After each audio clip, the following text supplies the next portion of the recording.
દર્શક મિત્રો, JP Gujarat news ચેનલમાં તમારું સ્વાગત છે। દેશમાં કોઈ પણ જાતનું ઇલેક્શન આવે છે તો નેતાઓ પોતાના મત વિસ્તારમાં મત લેવા જાય છે, ત્યારે લોકોને કહે છે તમારા વિસ્તારમાં કોઈ પણ જાતની સમસ્યા હશે એનું નિરાકરણ લઈ આવીશું। ઇલેક્શન પતી ગયા પછી અમારો કોઈ પણ કામ હશે તમારા માટે અમારા દ્વાર ખુલ્લા છે। કોઈ પણ સમસ્યાઓ અમને કોલ કરજો, તમારા વિસ્તારમાં આવીશું અને નિરાકરણ લાવીશું। પણ આ ખાલી વાર્તા હોય છે। ઇલેક્શન પતી જાય પછી તું કોણ કે મેં કોણ એટલે પ્રજા બિચારી પીસાઈ જાય છે। ત્યારે વડોદરા શહેરના સામાજિક કાર્યકર અશફાક મલેક, એડવોકેટ અને અયુબભાઈ ડારી સૈયદ હર હંમેશા પ્રજાની કોઈ પણ સમસ્યા હોય છે એનું નિરાકરણ લાવવા અધિકારીઓને રજૂઆત કરે છે અને કેટલીક વખત તો આંદોલન કર્યું છે। તાંદલજા વિસ્તારમાં ખાડાઓ પડી ગયા છે। અમોએ વારંવાર રજૂઆત કરવા છતાં, બોર્ડ ઓફિસમાં કોર્પોરેટરને અધિકારીઓને રજૂઆત કરવા છતાં આજ દિન સુધી કોઈ સમારકામ થયું નથી। આજે અશફાકભાઈ મલેક અને અયુબભાઈની આગેવાનીમાં તાંદલજા મધુરમ મસ્જિદ પાસે વિરોધ દર્શાવ્યો હતો।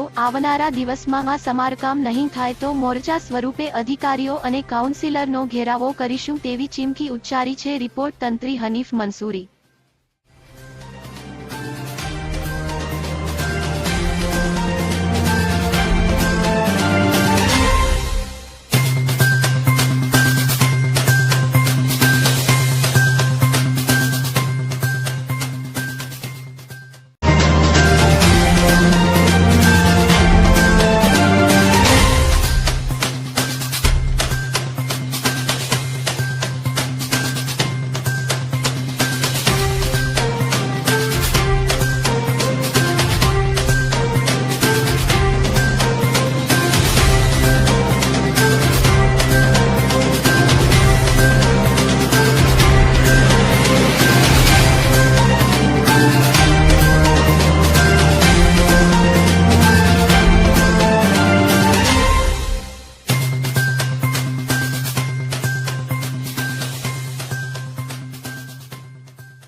આજ રોજ તાંદલજા વિસ્તારમાં જીપી પોલીસ તંત્ર તાંદલજા ગામને જોડતો જે રસ્તો છે, આખો રસ્તો ખાડાઓથી ફૂલ ભરાઈ ગયો છે। રસ્તા પર એક જગ્યાએ ખાડાઓ પડ્યા છે અને ખાડાઓ પડ્યા છે અને ખાડાઓ વાળી જગ્યાએ રસ્તો બનાવવા માટે હજારો રજૂઆત પછી પણ રસ્તો બનતો નથી।